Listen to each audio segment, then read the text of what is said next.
Today, key stakeholders of the Epe Local Government Council convened at the Secretariat for a crucial meeting with the agenda to deliberate on the way forward for the local community.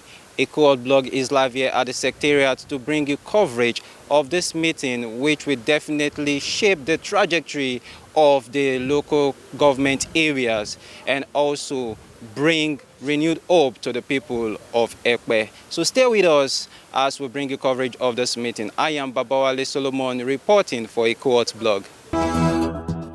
Honorable Surah Animashaun, the chairman of Epe Local Government, on Thursday, 31st of August 2023, convened a stakeholders meeting at the Local Government Secretariat to deliberate on the administration's journey since assuming office 2 years ago. Bismillahirrahmanirrahim.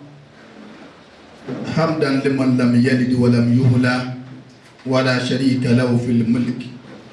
أحمده تعالى وأشكر إليه وصلاة وسلاما على أشرف المرسلين وختام الأنبياء المرشدنا إلى الخير وإلى طريق المستقيم. السلام عليكم ورحمة الله وبركاته.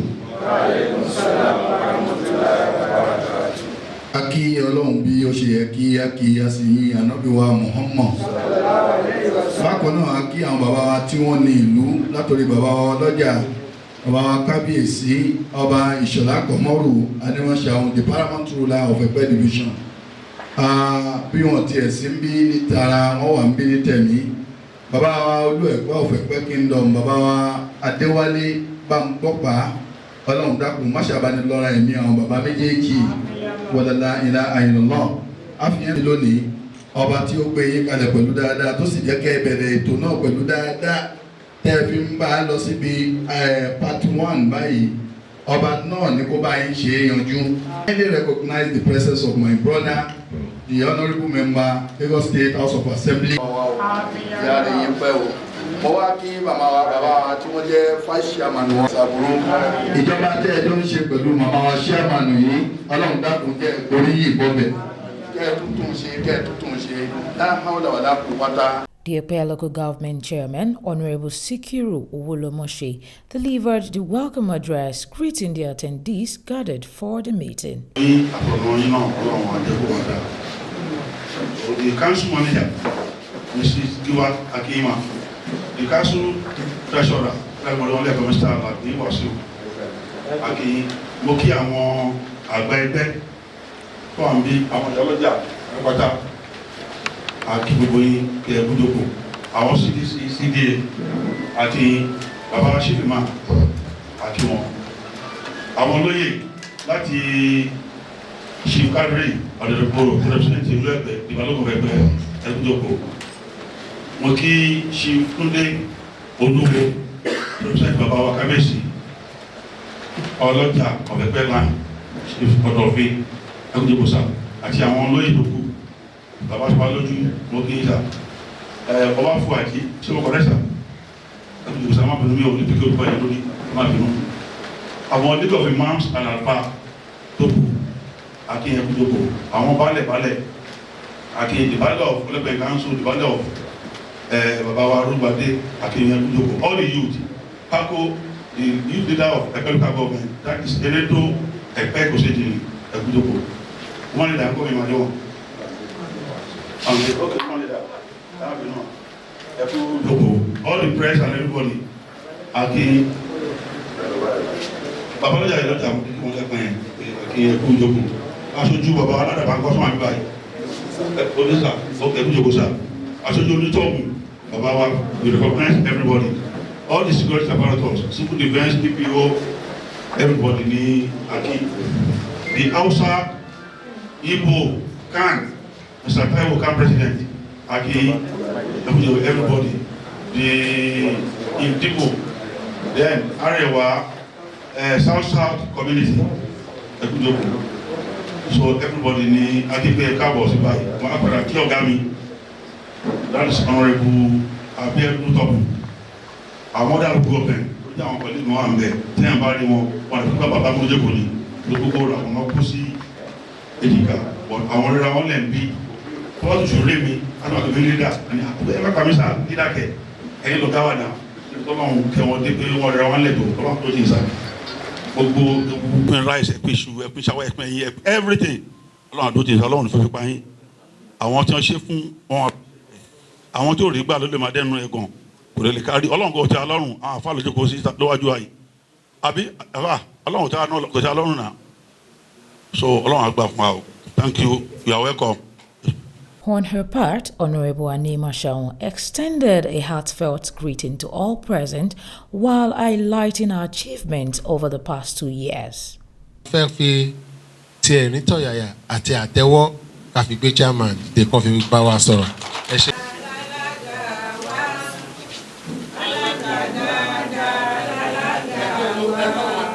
mo kí àwọn olóyè mo kí chief imam lọ́tún lọ́sì mo kí gbogbo àwọn ẹ̀gbọ́n mi àwọn bàbá mi àwọn àǹtí mi ìyá ọlọ́jà gbogbo àwọn tó jókòó mo kí gbogbo yín and all the officials that is our security officials you're welcome the DPO NLETC civil defence mo kí gbogbo yín governor Hausa mo kí yín Indibo mo kí yín mo kí CM mo fi CM kí gbogbo àwọn management tó kù mo kí everybody mo kí party the vice you're welcome. Inú mi dùn láti wà ní ilé ní gẹ́gẹ́ bí ọmọ yín I'm so glad to have you all here. Mi ìdẹ̀wà mọ̀ pé àánú yín gan dùn láti rí mi. Tínú yín bá dùn láti rí mi ẹ jẹ́ ká pàtẹ́wọ́ fọ́lọ́. Ó yẹ ká pọ̀ jù báyìí lọ ó yẹ kí a jẹ́ kí èrò pọ̀ jù báyìí lọ bó torí pé tẹ bá wọlé ẹ rí pé à ń ṣe renovation hall wa so kò sí àyè òun la ṣe pé ká ṣe ní kúkúrú ń pé so that few people tẹ̀fẹ́ àtúfẹ́ change it but a kò wò pé à ń láti ṣe so that ká fún everybody ní àyè àti àǹfààní láti sọ àwọn nǹkan tó dàbí kùdìẹ̀kudiẹ tó ń lọ káàkiri ní ìlú. Láti bí ọdún méjì mo fẹ́ ṣe account stewardship mi ṣókí àwọn nǹkan tí a ti ṣe láàrin ọdún méjì kí n kò ṣe ní ṣókí ó yẹ ká gbé kinní ká ṣe pọ̀ kò sí àyè but lágbára Ọlọ́run in the next 3 weeks a máa parí ibi bẹ̀yẹn so a tún máa tún meeting yìí pé so that a lè ṣe everybody a lè máa wò nínú lórí screen but báyìí sin tẹ́ bá wo ìwé ta tẹ̀ ta send ẹ rí pé a ṣe àwọn copy àwọn nǹkan kan sí lẹ́yìn mi mọ̀ bí wọ́n ti fún yín mo rí pé speech mi nìkan lọ mú dání ẹ jọ̀ọ́ ẹ bá mi fún wọn. I welcome you all, my fathers, my mothers present here today. I want to give an account of my stewardship in the past 2 years. Like we all knew, I emerged in the year 21.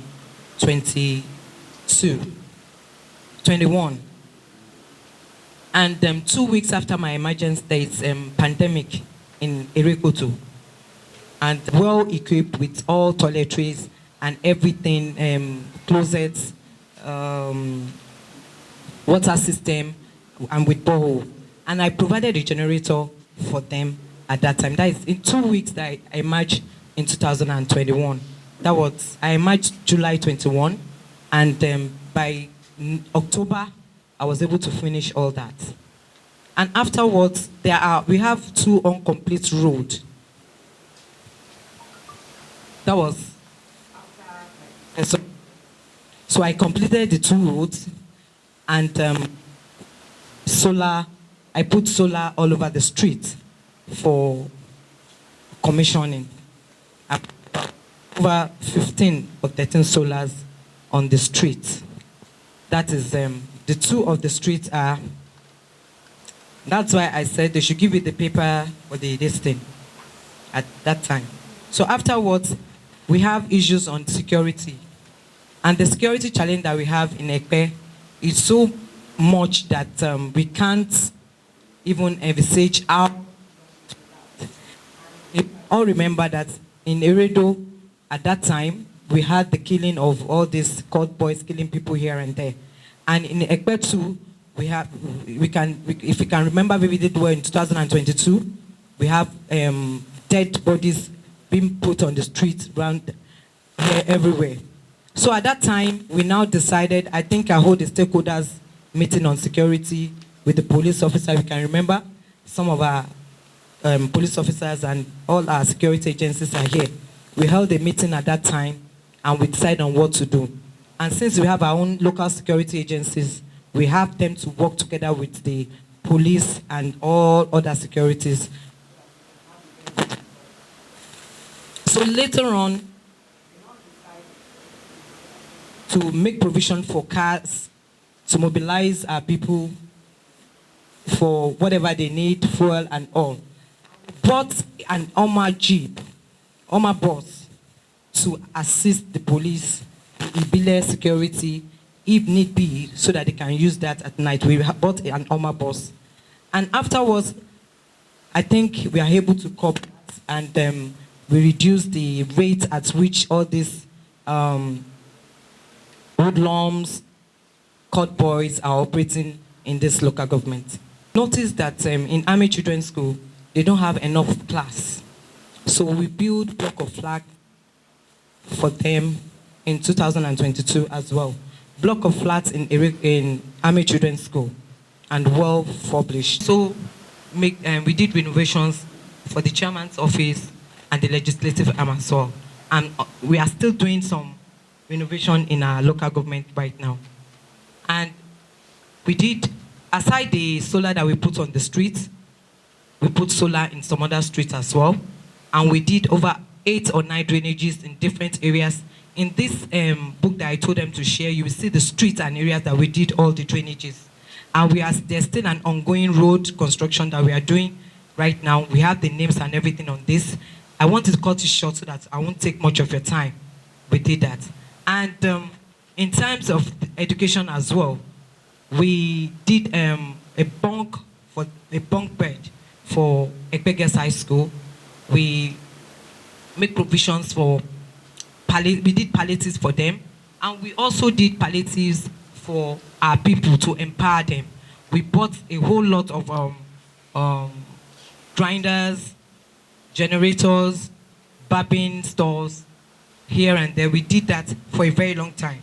And we also build, because as at the time we emerged, the customary court we have in Epe Local Government, we are using this present place as a customary court, and it's meant for the marriage registrar to use. So we had to build another customary court in this local government. We built a customary court.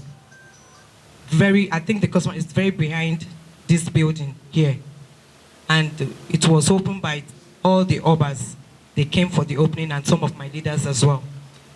As we are doing that, we noticed that we don't have enough space in Epe Local Government. So we are able to have a very good relationship with the help of our Baba Kabe theology. We use his influence with the army. So they gave us an health center, primary health center, well published.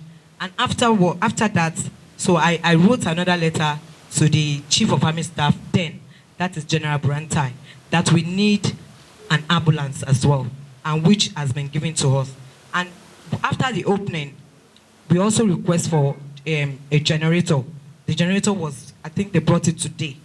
So,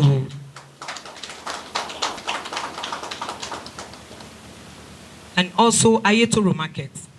We were supposed to build everything, but since we have our House of Rep, Honorable Waleraji, who happens to, come into the head of Ayetoro, that they are going to build them the markets.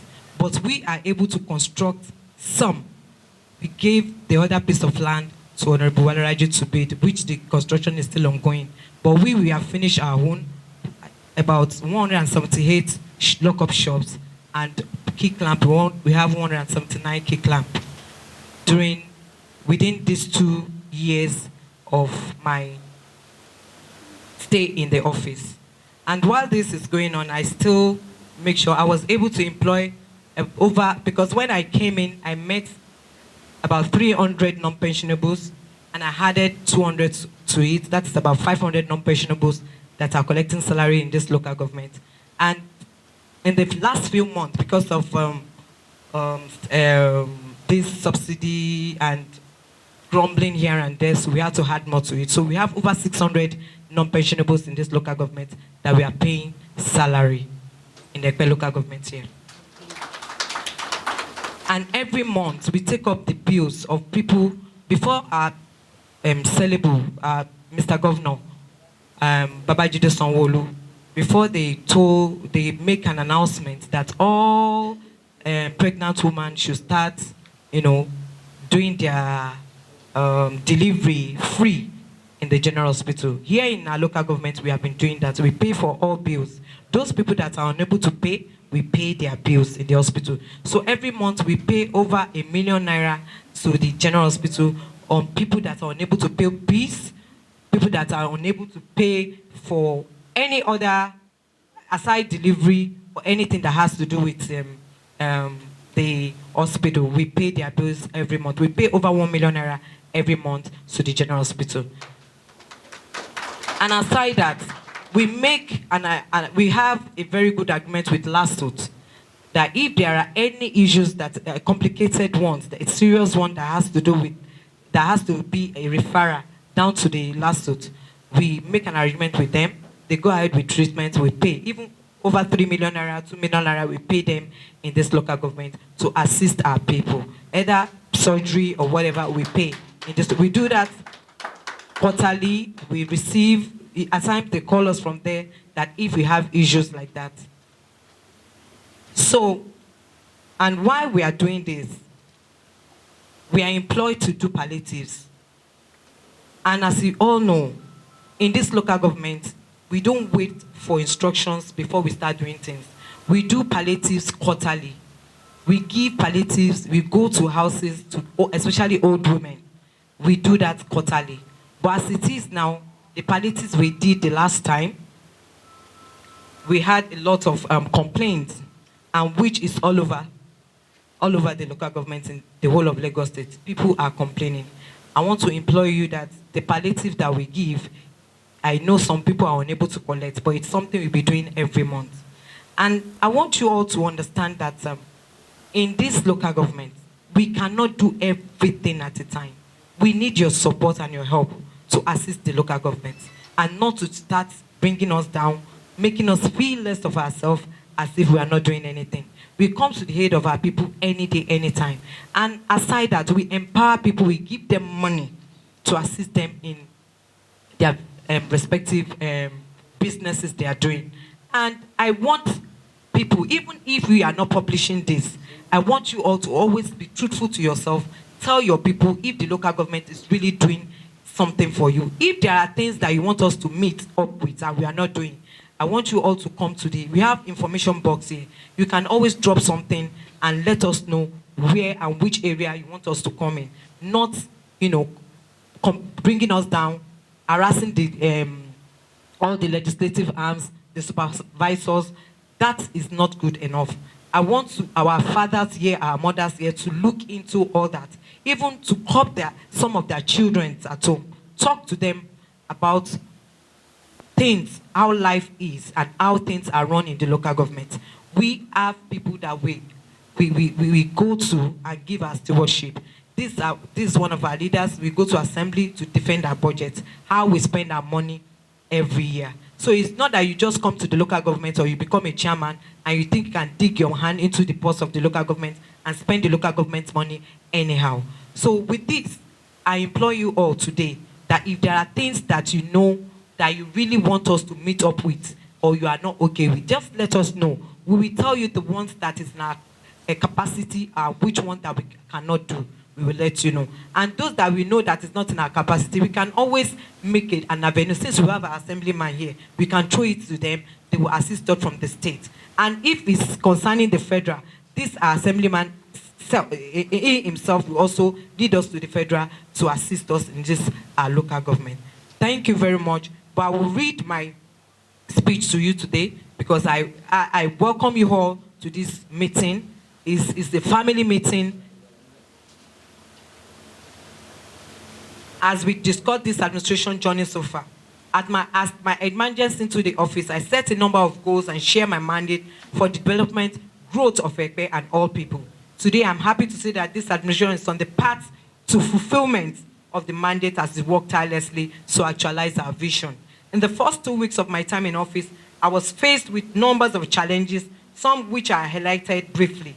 There was a cholera outbreak, which I've also discussed while I was talking before this speech. I've discussed all that.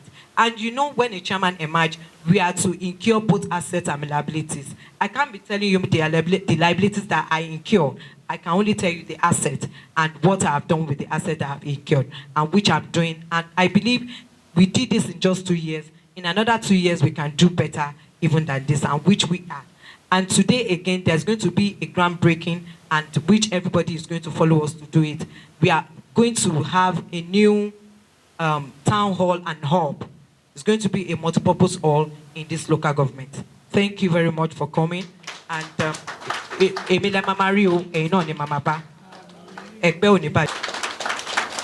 thank you very much,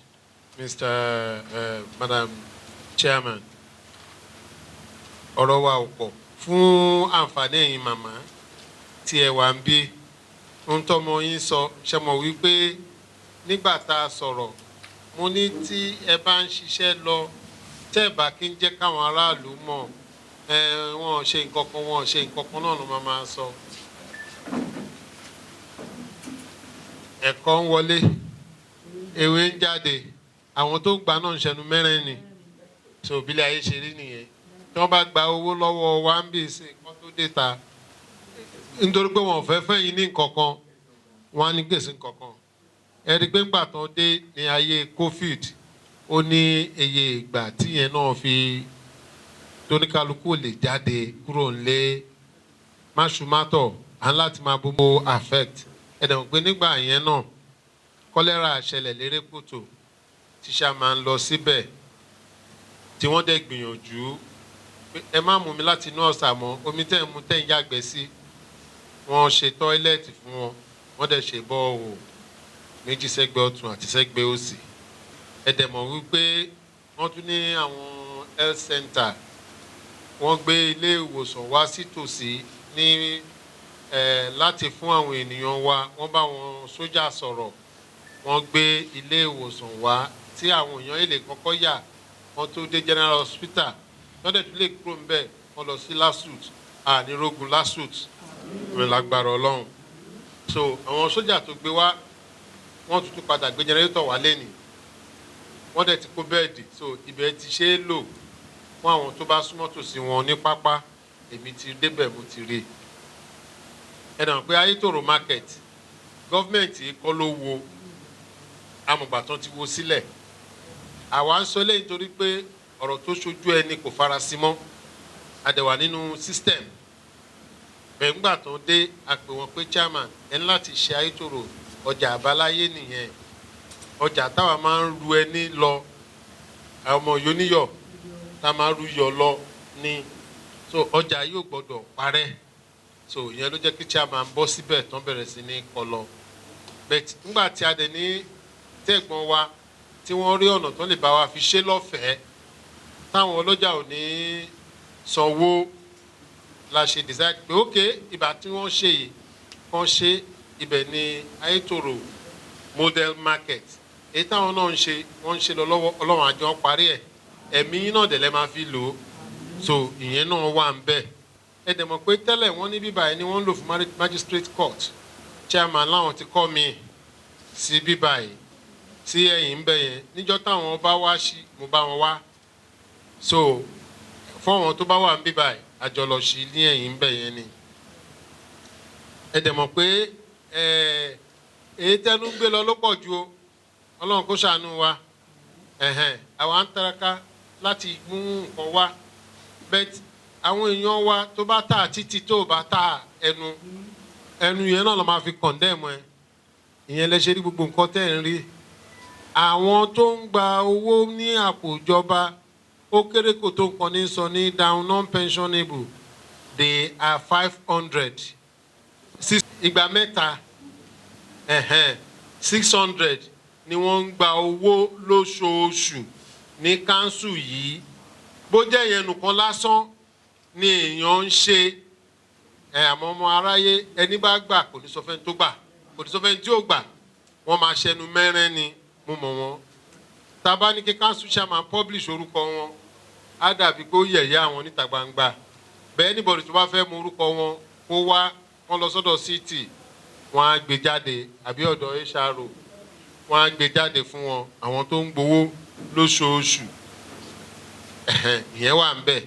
Wọ́n dẹ̀ tún sọ̀rọ̀ àwọn security ètò ààbò nígbà tí iṣẹ́ máa ń dé àwa mọ̀ wípé wọ́n ń pààyàn kiri gbogbo ẹ̀pẹ́ ni àwọn ọmọ cult ó di pé 7 o'clock everybody ti sá wọlé tílùú ò bá dùn ọmọ bàbá ta ló fẹ́ lọ sóde ẹmu ọmọ ta ló fẹ́ lọ ṣeré ta ló fẹ́ rìn lálẹ́ lẹ́pẹ́ ní táìmù yẹn tó ń pààyàn ṣeré àwọn ọmọ yẹn anybody lè dúró kí bọ́n bà but chairman láti pe gbogbo àwọn security apparatus àwọn local security wa tí wọ́n mọ nook and cranny wọ́n lọ fún wọn ní training that I'm aware of wọ́n dẹ̀ bíríìjì àwọn pẹ̀lú àwọn ọlọ́pàá láti lè máa ṣiṣẹ́ because àwọn ọlọ́pàá gangan ní federal gbé wá láti máa ṣiṣẹ́ yẹn but wọ́n láti ṣe àjọṣepọ̀ tó dán mọ́rán ìyẹn lọ́ fi lé gbogbo àwọn ọmọkọ́mọ yẹn lóníkálukú fi lè sùn tí ojú méjèèjì tí ó lè dì ìyẹn gan tó ṣẹ́ because inú po ẹ̀dọ̀pọ̀ ó reduce tábà wá sẹ̀pẹ̀ ó wà careful má pé 7 ta o àwọn ọmọ yẹn lè bẹ̀rẹ̀ sí yan wọ́n ti bẹ̀rẹ̀ láìtòrò wọ́n ti bẹ̀rẹ̀ lókè pọ̀sùn wọ́n ti bẹ̀rẹ̀ lágbàdé wọ́n máa bẹ̀rẹ̀ bí wọ́n máa bẹ̀rẹ̀ lọ́hùn ohun tí gbogbo àwọn expect nìyẹn bẹ̀ lọ́jọ́ tèní àdúpẹ́ pé chairman kọ́ pẹ̀lú àwọn ẹ̀mẹ̀wá ẹ̀ wọ́n wà able láti mú gbogbo kìíní láti jẹ́ kán lè máa káàkiri wọ́n dẹ̀ support àwọn ọlọ́pàá náà àtàwọn tó kù wọ́n fún wọn ní ohun tó tọ́ àti ohun tó yẹ láti fi lè ṣiṣẹ́ ní òrèkéèrè. Then nílé ìwòsàn general hospital ní Ẹ̀pẹ́ chairman sọ wípé àìmọye tó ń bímọ tí ò kì í rówó san èmi náà bá wọn dá sí rí tí mo lọ bẹ̀ tí mo lọ clear gbogbo wọn ṣe lọ́ máa dá wọn dúró wọn níjọ́ lọ́lé ẹni tí ò dẹ̀ lówó tí ò lẹ́ni tó fẹ́ lọ bá ṣé kò di ẹlòmíà ṣàìsàn wọn á tọ́jú ẹ̀ kò ní lè padà lọ́lé mọ́. di wípé gbogbo ẹni tó bá ní orú ìṣòro bẹ́ẹ̀ lóṣooṣù wọ́n lọ ń ṣe wọ́n ń san owó yẹn níjọ́ míì wọ́n ń lo 1 million ó ń ju bẹ́ẹ̀ lọ depending lọ́jọ́ tèní wọ́n jẹ́ ká mọ̀ pé gómìnà wa ó ti ní ẹni tó bá bímọ tó bá fẹ́ bímọ ní general hospital ọ̀fẹ́ ni àmọ́ kó tó gbé òfin yẹn jáde ní council tiwa ti ń ṣe tí wọ́n ń san owó àwọn tó bá bímọ tó wọ́n bá rí owó san àwọn tó bá rówó san àwọn yẹn á san owó wọn á máa lọ́lé o àmọ́ àwọn tó wọ́n bá rówó san àbáwọn tó bá ṣàìsàn tó wọ́n rówó san wọ́n máa ń send bíìlì wọn síbí tí council chairman tó dẹ̀ máa ń clear ìyẹn wọ́n dẹ̀ ti jẹ́ ká mọ̀ nígbà táwọn dé róòdù méjì tí wọ́n ń ṣe lọ tí wọ́n lè parí àwọn parí ẹ̀ àwọn dẹ̀ gbé iná síbẹ̀ kó lè rí kedere àwọn nǹkan míì náà wà tí wọ́n sọ tí mo lè pick nígbà tí mo kì í ṣe kọ̀ǹpútà àmọ́ ìwọ̀nba díẹ̀ yẹn náà ẹ bá mi wò wọ́n látẹ̀wọ́. The forum provided stakeholders with the opportunity to voice challenges and suggest areas for improvement. Program ta kọ sí bíbáyìí a fún yín láyè láti dìde kẹsọ́ sí ẹ̀mú àǹbí àtàwọn èèyàn wọn wọ́n á lè kọ sílẹ̀ wọ́n á mójútó níjọ́ míì tó bá máa ṣe orú pàdé ìta gbangba báyìí wọ́n á lè sọ pé kàn báyìí tẹ̀bìrì nígbà báyìí àti ṣe olójú òní lajú ẹ̀lẹ̀ kí ọ pé tàlùmọ̀ kókó wọ̀ so chairman fẹ́ gbọ́ èsì láti ẹnu yín àbí àwọn nǹkan tí ẹ bá rí tó bá kù díẹ̀ káàtó àbáwọn tó bá ṣe tẹ́lẹ̀ kó dùn mọ́ yín nínú àfẹ́gbọ́rọ̀ láti ẹnu aráàlú ẹ ṣé gan ni. ọlọ́run fúnlókun àdágbára ó bẹ̀rẹ̀ adẹ̀parí ẹ̀ láyé àtàlàfíà iwájúwájú lọ́pọ̀ ìbìdí ń rí sí iwájúwájú ló máa lọ gbogbo nǹkan tẹ́ ẹ ṣe adúpẹ́ lórí ẹ̀ o ọpẹ́ ńlá la dá fún yín o àmọ́ ìtúnbọ̀ lọ́nà ọlọ́run á fún yín ṣe lágbára ọlọ́run owó tẹ́ máa fi ṣe ọlọ́run á pèsè ẹ̀ fún yín ìlú Ẹ̀pẹ́ ọlọ́run á bá yín gbéga wàlá haúlà wàlá kùátà lábẹ́ àdásí. Orúkọ mi ni Pastor Taiwo, Can Chairman, Epe Local Government. I think what we can do, like the chairman had said, is to furnish the stakeholders like we have today of the happenings of the council. then our tabango, then we should cascade whatever we've had to our audience appropriately. Ipe ki a máa rí ọ̀rọ̀ ẹ̀yìn yẹn, ó máa difficult díẹ̀. Ṣùgbọ́n ohun tí a lè ṣe ni wípé àwọn tó jẹ́ ẹ̀mẹ̀wà chairman lọ́díṣẹ́ ṣe jù. But tí wọ́n bá gbọ́ tó dákẹ́, if they hear by debunking some of the lies that are mentioned either on the media or in the street, but that will rule out criticism is not possible. We will be criticized. Even the person that has done 100% will still be criticized. But the people that are well informed are the ones that will go with fact and figure to debunk whatever has been placed on the either on the social media or on the street. If we are privileged to have what the chairman had presented today, then we should be addressed to know that the chairman has performed and is performing. What is left for us is to go hard and we see doing. Thank you and God bless. Mo dìde láti dúpẹ́ lọ́wọ́ alága wa wípé gbogbo iṣẹ́ ribiribi tí ó sọ pé ó ṣe gbogbo ẹ̀ ní a ti rí tí wọ́n ti máa ṣe. Bákan náà ni ọba St. Chief's Council náà wọ́n ṣe gbogbo tó tọ́ láti ṣe fún wa. Ó dẹ̀ àjẹ̀ǹgbọ́rọ̀ ẹni dáadáa ń tà ṣùgbọ́n kò ní ṣe ká má ṣàláìrí ẹnìkan àbí ìjọba rí ìjọba kù sí. Wọ́n dẹ̀ sọ pé ó kù nìbọn ró Ọlọ́run àjẹkù lè ṣe dáadáa jù báyìí lọ. Ọlọ́run àtúbọ̀ ràn ẹ́ lọ́wọ́ a máa ṣe é ṣe fún ẹ o. Ó yà mí lẹ́nu, mò ń sọ fún èèyàn kan pé wọ́n ní ṣá máa ń pè palliative. Mo rán wọn balẹ̀, wọ́n ní wọn fọ́ wọn, wọ́n ń dà wọ́n ríboríbo, wọn ò fún yín kẹ̀. Ẹnìkan wá ń sọ ń bẹ̀ pé wọ́n lè ti kó papọ̀ fún wọn kó ti kó lọ́lé o, pé ó níbi tó máa ti ó máa ná avenue tó máa ti pè fún wọn. Ẹnìkan sọ bẹ́ẹ̀, ẹni yẹn ní wọn ò fọ́ wọn kankan. Ìgbà tó wá di láàárọ̀ ìtì mo débi ni mo rí mọ́tò secretary ọba St. Chief's tó ń kó palliative sí, tó ń kó rice, tó ń kó iṣu, tó ń kó pẹ̀lú. Màá náà wọn ló nílé, àwọn náà wọn balẹ̀ ni. Mo ní nǹkan tí mo gbọ́ ni pé wọn balẹ̀ ni wọn ò fọ́ wọn kankan. Wọn náà balẹ̀ ni wọn ò fọ́ wọn kankan. Èyí tó dẹ̀ ń kó ìbò lọ ń kó lọ, wọn náà balẹ̀ lọ ń kó lọ fún. Màá ní ajẹ́ pé nǹkan tẹ́ni ẹ sọ pé ṣe lọ́wọ́ arrange tó wọn balẹ̀ tó máa kó lọ fún wọn láfẹ̀ẹ́ ní ìtọ́ba wa. Gbogbo nǹkan tá à ń rí kàdúpẹ́ fọlọ́ kò sẹ́ńtọ́ ní pẹ̀gàn ẹ̀ ẹni tó bá ṣe dára lọ ní pẹ̀gàn ẹ̀ o. Ṣùgbọ́n èyí tèmi rí láàárọ̀ yìí ni mo ń sọ yìí o, níbí lẹ́yìn tí mo débí ni o, mo dẹ̀ rí pé wọ́n kó sínú mọ́tò lọ́balọ́ba, wọ́n náà baálẹ̀ sí lónìí. Baálẹ̀ kẹ́ ni wọ́n ń dà wọ́n ríboríbo wọn fọ́ wọn kankan. Baálẹ̀ kan lèmi gbọ́ lẹ́nu ẹ̀, mi ní dárúkọ. Màmá Ọlọ́run á ràn yín lọ́wọ́, ẹ túbọ̀ máa tẹ̀síwájú, ẹ ṣé. Ẹ kú ìjókòó gbogbo ilé. All protocol observed. My name is High Chief Olatunde Oluwo. I'm here representing His Royal Majesty Ọba Kamorudeen Surah Animashaun, Ọlọ́jà of Epe, the chairman and the consenting authority of Council of Obas and Chiefs. Me need láti waste much of your time. Màmá mi, ẹ̀gbọ́n mi, àbúrò mi tó wà níbí. I fẹ́ kí everybody understand what mo fẹ́ sọ. Now this is not a matter of gainsaying, as gẹ́gẹ́ bí honourable wa ti sọ. Gbogbo nǹkan tí chairman sọ yìí, ó ti wà nínú ìwé, ó dẹ̀ ti kọ sí tiwa. Now, nǹkan tó kù fún wa ni pé ṣé kí ni ṣé òótọ́ ni àbí irọ́ ni? Because ibi tó ti ṣe kí ni yìí kò ṣe nínú ilé ẹ̀, kò dẹ̀ ṣe ní òfurufú. Ó ní àdúgbò kankan tó ti ṣe nǹkan yìí. When we are talking of street light, ó níbi tó ti ṣe.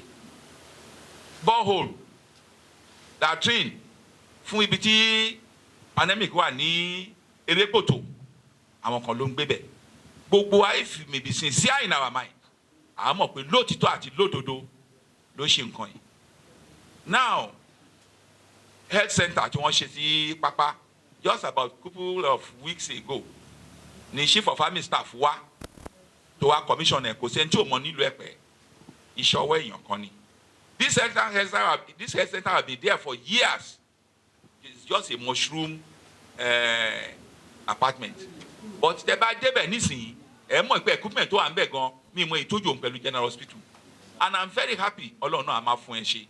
tán tún sọ fún wa pé generator ó tuntun wá síbẹ̀ ẹ̀ nísìn pẹ̀lú ambulance ìjọ tí wọ́n ń sọ̀rọ̀ generator yẹn chairman sọ fún wọn pé oye KVA báyìí làwọn fẹ́ èmi tẹ̀ tún wò pé báwọn ṣe fẹ́ maintain ẹ̀ because of diesel wise wọ́n ṣáà insist pé oye KVA báyìí lọ́ fẹ́ wọ́n dẹ̀ make sure pé wọ́n sọ wọ́n dẹ̀ gbé wa àdúrà mi ni pé Ọlọ́run á máa fún yín ṣe gbogbo nǹkan tí ẹ̀ ń ṣe yìí gẹ́gẹ́ bí honourable ti sọ ó ní tí wọ́n bá ń ṣe nǹkan kan jẹ́ kí aráàlú kó máa mọ̀ tí ò bá jẹ́ bẹ́ẹ̀ wọ́n á jẹ wọ́n á níwọ̀n jẹ́ àti rẹ́ni tó lọ nǹkan rí tó gba owó tó kó sáàpùtọ́ ní kí ló fún ẹ ó ní yíma sínú kun iṣẹ́ ìpẹ́ nìyẹn so Ọlọ́run kẹ́ ló mẹni tó ń sìn wọn ẹni tó bá ṣe ẹ jẹ́ ká sọ fún pé ó ṣe but one other thing tí máa fẹ́ kí chairman ṣe ẹjọ́ chairman Ọlọ́run á fún yín ṣe as you are doing it the Almighty God shall be with you and be your companion and see you through ṣe ẹ rí àwọn councillors wọ́n represent ward kankan ni ẹ mọ the respective wards káwọn náà máa pe interactive meeting pẹ̀lú lóye àdúgbò wọn market women àdúgbò wọn the achievements what they have achieved so far in the local government káwọn náà máa sọ fún aráàlú the body should not be coming straight to your head councillors ni wọn àwọn náà ní mandate wọn wà lórí ìjókòó nísìnyí wọn gbọ́ nǹkan tí mò ń sọ if any councillor has been doing it let him stand up that òun ti ń ṣe but tẹ́ ẹ bá ń ṣe ẹ lọ máa ṣe give a date it may be once in a month it may be quarterly it may be once in a year ẹ pọ̀ ará àdúgbò yìí jọ so nǹkan ìmí ìtàn bá fẹ́ you can now come here to tell the chairman ládùúgbò mi nǹkan okùn kan báyìí chairman ò lè rí everything kò lè rí everything rárá àtọ ẹjọ mo bẹ̀ yín ni mi sọ pé ẹ ṣe ibi tó kù sí Ọlọ́run àtọwọ́ bá ṣe internal security gẹ́gẹ́ bí honourable ti sọ tẹ́ bá wo nǹkan ní ọ̀rọ̀ court nílùú Ẹ̀pẹ́ yìí ó dé stage kan jẹ́ pé it's almost get out of hand but with the efforts of the Epe chairman ta ni no I could remember the former DPO tó ti lọ ibi báyìí náà la wà chairman ó mandate pé sẹ́ ò ṣiṣẹ́ ẹbí iṣẹ́ ni with her effort the whole thing now reduced drastically ọpẹ́ ní fọlọ́m àsìkò tí yóò ní bàjẹ́ mọ́ mi ní ṣaláì sọ̀rọ̀ because I the secretary of ọlọ́jà in council so mi ṣaláì sọ̀rọ̀ tiwa náà so àwa ìlú rẹ̀ honourable ànàlájókòó yìí díẹ̀díẹ̀ tó bá ń kẹ́ kí chairman náà ó máa rántí pé àwa oníbìdì lọ́rùn yìí so kò yí sí láti wọ̀ ìmí àkóso ọ̀run máa ń wọ̀ wá ẹ jọ ẹ máa rántí wa lẹ́ẹ̀kọ̀ọ̀kan Ọlọ́run á fún yín ṣe o thank you. Please, I Chief Musliudeen Adeneye Kadri Odegboro, Ibadan Epe Kingdom. I'm here on behalf of Kabesi Oluepepepe. I say good afternoon to everybody here. Yeah.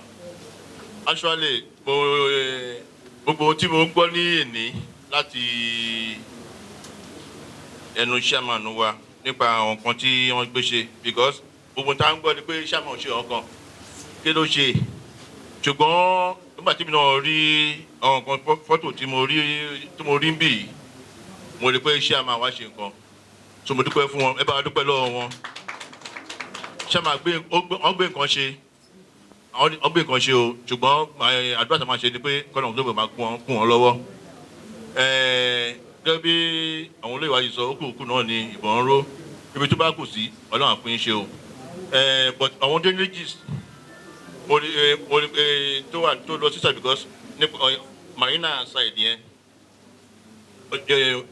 omi yọ wọn lẹ́nu ní area yẹn so àwọn damages tó wà ń bẹ ẹjọ́ ẹ bá true ẹ then ètò wà sọ́dọ̀ omi wa lè máa lọ gèrè sínú ọ̀sà Ọlọ́run á fún yín ṣe subhana rabbika rabbil izzati wa ma yasifun wassalamu ala mursalin alhamdulillah. Orúkọ tèmi ni Nurudeen Adéwálé Ọláìyá I Chief Olisa ìlú Ládàbà. Àkọ́kọ́ nọ̀rọ̀ mi mo dúpẹ́ lọ́wọ́ Honourable Tobun torí pé wọ́n gbé nǹkan ribiribi ṣe ní ìlú Ládàbà lẹ́nu adádélé ní ọ̀la àwọn náà ni àti Honourable wa chairman wa a dúpẹ́ lọ́wọ́ yín gbogbo nǹkan tẹ́ sọ́nsìn kò sẹ́ni tó rí gbogbo ẹ̀ àmọ́ lọ́dọ̀ wa wọ sí wọn iṣẹ́ ìgùtẹ̀ máa bá wa ṣe Ọlọ́run adé fún iṣẹ́ especially àwọn ọmọ primary school wa tó bá fẹ́ ṣe common entrance láti ibi tí Ládàbà lọ sí ibi tí kò sí nǹkan táwọn fi ṣe òde náà ẹ jọ nítorí Ọlọ́run ìsọdání pẹ̀lú atẹ́gùn burúkú ìgbà mi ọkọ̀ máa ń rìn ẹ jọ ẹ bá wá nǹkan kan ṣe síbẹ̀ yẹn ìrànlọ́wọ́ ńlá fẹ́ nítorí tó bá yẹ pé ẹ lè fún wa ní fibre tó jẹ́ pé àbí kẹta bá lè bá a dà ìfẹ́ sípò mi kó jẹ́ pé wọ́n máa gba mọ́tò tó bá lè gbé wa náà with all pleasure torí a máa ń risky ni ọlọ́run ló ń ṣọ́ wa àbí kò yẹ ń sà center wá sí wọ sí wọn yẹn wà níṣẹ́ máa cross o ọlọ́run á fún yín ṣe ẹjọ́ tó ọlọ́run a máa ń risky ni ẹlẹ́ẹ̀kẹ́ sí ládàbà wàhálà tá a máa ń ṣe pọ̀ tá a bá ń bọ̀ mí o ẹjọ́ tó ọlọ́run irú bẹ́ẹ̀ ṣe ń ṣe gbogbo ẹ̀pẹ́ center ẹ bá wa rúwọ́ sí wọn náà mọ́ rẹ̀ ká lè máa wọlé lọ nígbà tí ká bá ti wọlé jíìpù náà wọlé ẹjọ́ tó ọlọ́run máa fún yín ṣe honorable ti mọ gbogbo ẹ̀ dáadáa àbí kò yé yín wọ́n ti dèpò ládẹ́ba àdúpẹ́ lọ́dọ̀ yín ọlọ́run náà máa fún yín ṣe ẹjọ́ tó ọlọ́run á pè yín bẹ́ẹ̀ ni ọlọ́run torí náà ṣe mo ṣe ní kémi náà sọ̀rọ̀ kó má dàbí ni pé àgbọ̀n kọ̀ọ̀kan láti wọ̀ sí wọn ẹjọ́ díẹ̀díẹ̀ náà ni a mọ̀ pé wọ́n ní díẹ̀díẹ̀ lọ́mọdé máa ń jata ọlọ́run adé máa fún yín ṣe ẹjọ́ tó ọlọ́run àbọ̀ mi nìyẹn. a kí gbogbo wa kú kalẹ̀ àsìkò wa kí n kú àti àárọ̀ bó ti ẹ̀já sí wípé àwa kan ti wà ń bí more than 2 hours kó tó di pé a commence program yìí torí pé a gbà nítorí wípé ẹni tá a wá báyìí ẹni tó tó ni ẹni téèyàn bá láàyè lọ́dọ̀ ẹ̀ là ń sọ fún pé mo dé tó bá jẹ́ bòmíì ní ẹlòmíì àti lọ a níwọ̀n tètè bẹ̀rẹ̀ program 11 náà pé tó 1 la fẹ́ bẹ̀rẹ̀ àmọ́ àlè lọ torí pé presence you've really done well kí ọlọ́run kó wá ọlá dédé àsìkò yìí kó bá ní fún yín ní gígùn ẹ̀mí àti àlàáfíà kí n tó lọ sínú ọ̀rọ̀ mi let me quickly commend your effort. Sherry, bọ̀dá mi, honourable ẹ̀yin ni mo fẹ́ bá sọ̀rọ̀ kan.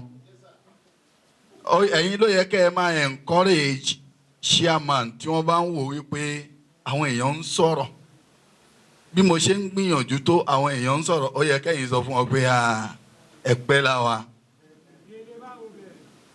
Yàtọ̀ sí gèlè má wo bẹ̀, mo fẹ́ sọ kinní kan fún yín. Látijọ́ tèmi ti gbọ́n ju ẹ̀pẹ́ òyìnyàn rí wọ́n yíyàn oríkì yẹn dẹ̀ wà lára wa a dẹ̀ rẹ́dì láti shift kúrò ńbẹ̀ kò sẹ́ni tó lè ṣe tán o àyè ṣe é tán ló dífá fún láníhun tán tí ò ní ìrù ẹṣin nílé kò ní ìwò ẹṣin nílé láníhun tán sì ni ó ní gbogbo nǹkan lòun ní kò wá ní ìwò ẹṣin wọ́n wá ní ìwò ẹṣin dà olóhùn òní. You cannot do it all. Despite that, èmi tí ẹ ní ohun tẹ́mi ń béèrè lọ́wọ́ wọn tí wọn ò tí ì ṣe.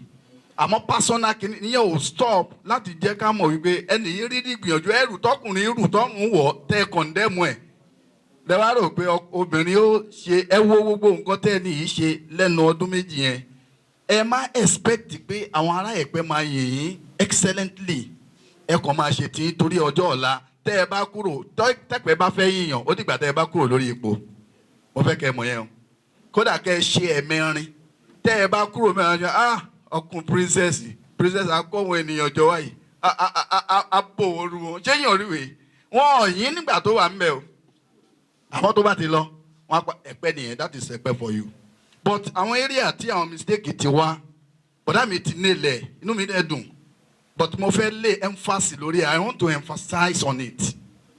One, the councillors.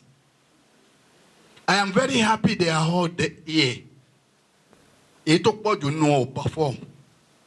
Tó bá sọ pé performance nígbà táwa gbọ́njú táwa ń ṣòṣèlú torí o lè máa wò mí pé bóyá èmi pẹ̀lú rẹ̀ lẹ́gbẹ́ àìṣẹ́gbẹ́ o. Torí ẹlòmíì máa ń sọ pé ìmáàmù tó máa ń sọ pé kíní kan ó rò pé torí pé mo ti yọ̀ǹgì yẹn ẹgbẹ́. Bàbá wa tí wọ́n jẹ́ political leader wa lẹ́nu nígbà tí wọ́n ń ṣe councillor àwa tá à ń campaign fún wọn rè. Tébù tí bàbá Bọ̀dánsá fi ń dúró campaign èmi tèmi ń gbèrè from one house to another àgbè báyìí tébù ẹlẹ́sẹ̀ mẹ́rin àgbè sí wọn á dúró lé.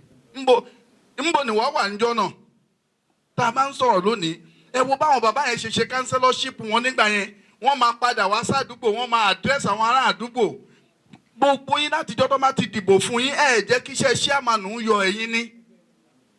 Let us all face the reality here.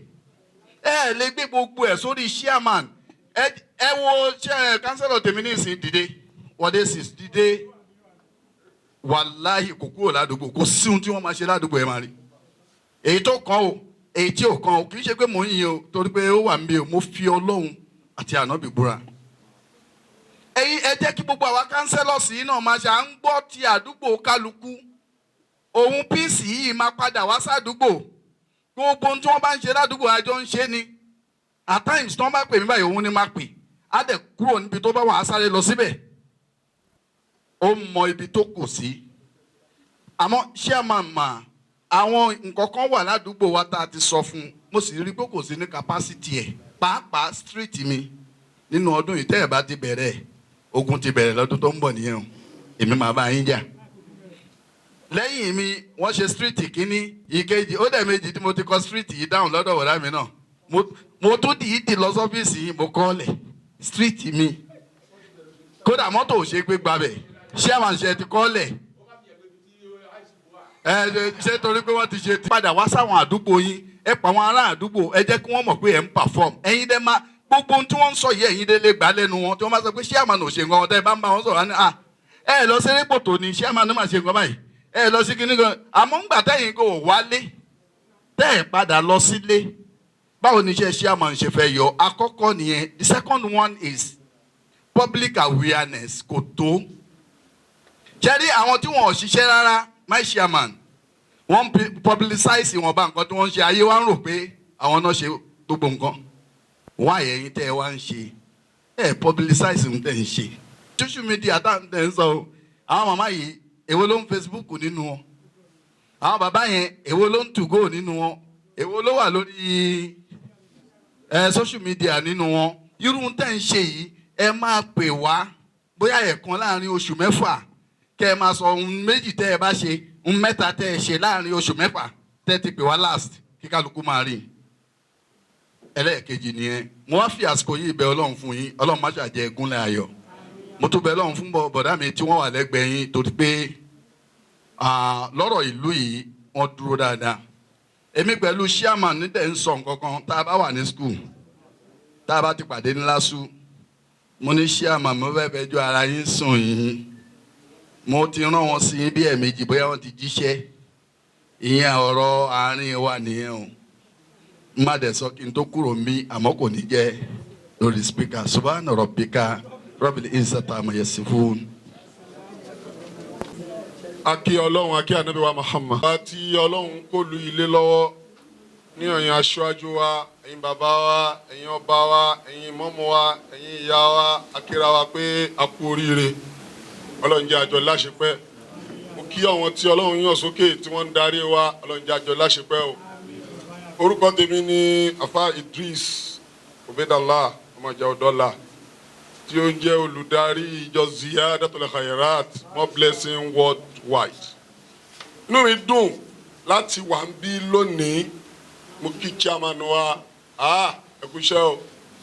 Lánàá nǹkan mi là ń gbọ́ lọ́rọ̀ yín wọ́n ìwà wa síbí lónìí ó jẹ́ ká mọ̀ yí pé ẹ kú iṣẹ́. Mo dẹ̀ mọ̀ yí pé tí ẹnì nílùú tá a wà yìí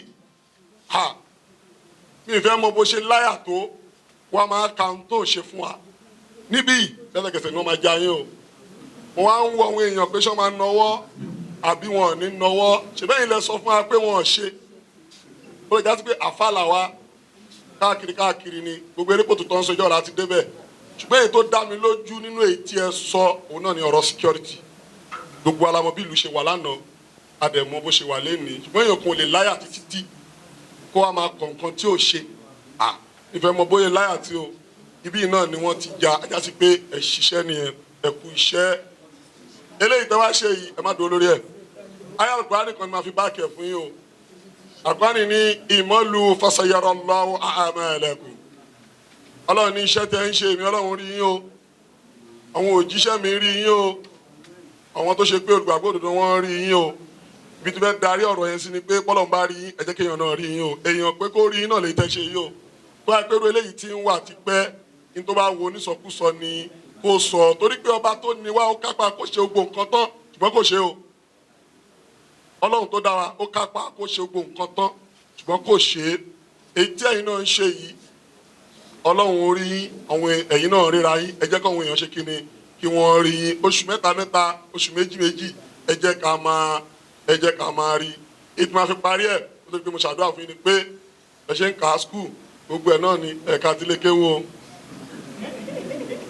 ilé kéwò sì wà nínú ìlú yìí bí ojú ṣé àti tébù mẹ́wàá ó yẹ kẹ́ka fún ọ torí pé àwa lè máa ṣiṣẹ́ ọ́fíìsì táwa ti ń ṣiṣẹ́ ní ọ́fíìsì àwọn ọmọ kéwò káwa náà láǹfààní lábẹ́ ìjọba yín kí gbogbo ẹ̀ náà lè ṣe kí ni torí pé ọ́ndà yín náà ni gbogbo wa wà ọlọ́mọdé ṣiṣẹ́ o ẹ bá ṣe àmì náà torí pé history yín yàtọ̀ sí gbogbo history tó ti ń bọ̀ o nínú history àgbọ̀ kóbìnrin ṣe rí o ṣùgbọ́n tí yìí gbogbo èèyàn ló jókòó tí wọ́n sọ pé ẹ ṣe yìí ọjà sí kọ̀ọ̀kan wà ń ta wọn lẹ́ẹ̀ ṣe ìyẹn náà làánà gbèsè mi pé ẹ ṣe ṣùgbọ́n ìta sọ lẹ́ni tí gbogbo èèyàn dẹ̀ ń wò yín pé ẹ̀ka tá ààrẹ ni já yín oníkálukú erékòtò wà ń bí Kebalógun wà ń bí ìta ọgbọ́ wà ń bí gbogbo bí tẹ́ ṣe nǹkan sí náà ni wọ́n jókòó yìí táàdẹ̀rẹ́ ni sọ pé irọ́ ni mo kí n kú oríire ojú tí o fi ń wò yìí ọlọ́njẹ́jọ láṣeyọrí o ọlá bismillahir rahmanir rahim waradallahu alladhina kafaru bighayzihim lam yanalu khayran wa kafa Allahu lil mu'minina al-qitala wa kana Allahu qawiyyan aziza. mo ṣàdúrà fún ọ̀nàrẹ́bù ẹ̀kúṣẹ́ o èèyàn gẹ́gẹ́ bí bàbá ìmáàmù ti sọ ìlú yòóyìn yàn o àfikún tó rí ẹ lókè kọfẹ já ẹwọ wọn lò nígbà o ẹ̀yin náà lọ fi ń kí yín o bí yín ò bá ṣiṣẹ́ tó bá ń sọ̀rọ̀ níwájú àwa àbá ti kéré tó ìnáwó máa sọ fún ẹ pé ò ṣe o ṣùgbọ́n bá tó ní kó máa kí yín àtòkè àtìsàlẹ̀ àtúgbò ẹ̀pẹ́ ló ń kí yín ọlọ́run níjẹ́ ṣiṣẹ́. ọba mo fi kí yín ọlọ́run ọba máa wà pẹ̀lú yín ọlọ́run tó fún yín síbẹ̀ kò ní mú yín kú mbẹ̀ adúwọ̀ máa darí orúkọ náà ó ròyìn wàjádínà sùúrùra wàjádínà sùúrùra ọlọ́run tó fún yín ṣe lórí adúwọ̀ máa wà pẹ̀lú yín. ọ̀rọ̀ tẹ́mi fẹ́ sọ ọ̀rọ̀ méjì ni àkọ́kọ́ lórí ayétòrò ọlọ́run tó ràn yín lọ́wọ́ adúbọ̀ máa ràn yín lọ́wọ́ adúbọ̀ máa ṣamọ̀nà yín lórí distribution pípín ọjà bẹ̀ yẹn òun lèmi fẹ́ sọ̀rọ̀ lé lórí mo fẹ́ pe àkíyèsí yín sí àti ọ̀nàdébò wa ìjọba jíjẹ́ fún ọ̀nàdébò wa house of rep náà tó sì ń bí ẹ̀yẹ́ kí iṣẹ́ kàn wọ́n lára pípín yẹn nípa pé kí ó má jẹ́ yí kọ́kọ́ pé ọmọ ẹlẹ́ran máa jẹ egungun tí ọmọ ẹlẹ́ran kò ní rí ẹran jẹ ibi tí mo ń lọ bẹ̀ ni pé ọmọ ilé àwọn ọmọ ìlú kẹ fún wọn ní consideration dáadáa o because ariwo pọ̀ ikọ́ pé àwọn àlejò àwọn ọmọ ìlú wọn lè àfọ́ọ̀dù owó tí agbélé ibẹ̀ yẹn lórí so kí ẹjọ́ torí tọlọ́hun tẹ́ bá ṣe àkíyèsí eléyìí ọlọ́run adé fún yín ṣe. Èkejì information dissemination mo kí ìmáàmù wa wọn ti sọ̀rọ̀ lórí ẹ̀ bẹ́ẹ̀ mi ní ṣe láì mention again wọ́n ti wà lọ́kàn mi ní kọ́kọ́ tí eléyìí tó bá ṣe ń lọ tó ti ń lọ déédéé báyìí ẹ máa involve CDA CDC dáadáa nǹkan tó bá ti ń ṣe yẹ ká ètè máa mọ̀ because CDA CDC is the ear and the eyes of grassroots our third government so ẹjọ́ tó di tọ́lọ́hún so that our apolongo yín nǹkan kí nǹkan tó bá ti ń lọ every CDAs 3 representatives every month là ń ṣe meeting tábàdé fi ń so ilé ìfún wa létí tẹ́tí fi ṣọwọ́ sí wa wọ́n máa mú èsì délé wọ́n á tètè máa mọ̀ pé nǹkan báyìí ń lọ ibi tẹ́ ṣe dé ọlọ́run níjẹ́ kẹta kú síbẹ̀ ẹ̀dúró máa lọ sókè sí i mo kí ọlọ́rìbù wa mo kí yín the same thing mi sọ yẹn náà mi sọ fẹ́yìn náà àtọ̀nàrìbù Rájí because ẹ túbọ̀ pàwọ́ amọ́ra ẹ jẹ́ ká máa mọ̀ because just 2 or 3 days ago I was going through social media mi ni mo ń rí ikọ́ pé ẹ ń ṣe àwọn projects kan ó ń lọ ọlọ́run àdúgbò máa fún yín ṣe bẹ́ẹ̀ náà ni ọ̀rọ̀ ìbò Rájí náà nìyẹn ọ̀sẹ̀ tó bẹ̀rẹ̀ kan ní ẹ̀yìn Sàrùmí èrè àmbẹ̀ yẹn nìkan bí ìjẹta so ọlọ́run àdúgbò wa a máa wà pẹ̀lú yín o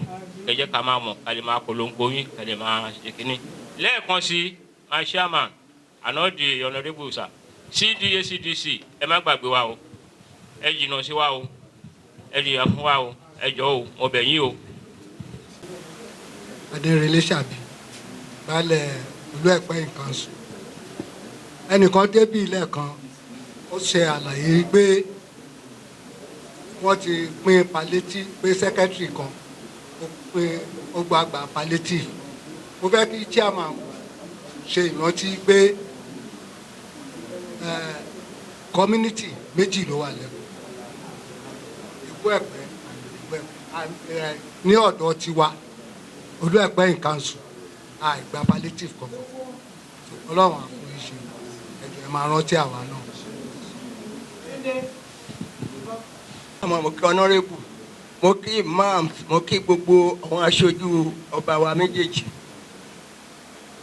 lórí gbogbo ọjà Ẹ̀pẹ́ division ni mo torí ẹ̀ dìde. Ibi tí ó ń kù sí kí chairman wa bá wa ṣàtúnṣe bẹ̀. A rí ọwọ́ iṣẹ́ kì í ṣe pa à ń rí torí èèyàn kan kì í ṣe tán. Àṣekún làwa náà ń béèrè lọ́wọ́ wọn yín. Ẹ bá wa ṣàtẹ̀yìn àti honorable wa. Torí honorable wa ò tiẹ̀ kárí wa lọ́rùn. Honorable Tobun. Ẹ kárí àwa lọ́jà lọ́ǹgì rárá. Ẹ kàwá kún.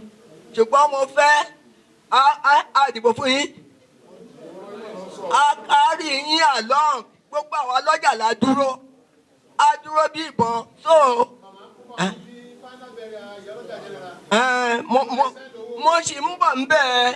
Mo ká ìwà láyé. Ẹ kárí wa lọ gbogbo ẹ̀tọ́ tó yẹ káwa lọ́jà gbà. Ẹ máa ṣe fún wa. Honorable Animashaun thereafter addressed their concerns, while Honorable Abiodun Tobun, a member of the Lagos State House of Assembly representing Epe Constituency 1, conveyed a goodwill message emphasizing unity and progress. Sir, ẹ kú jókòó.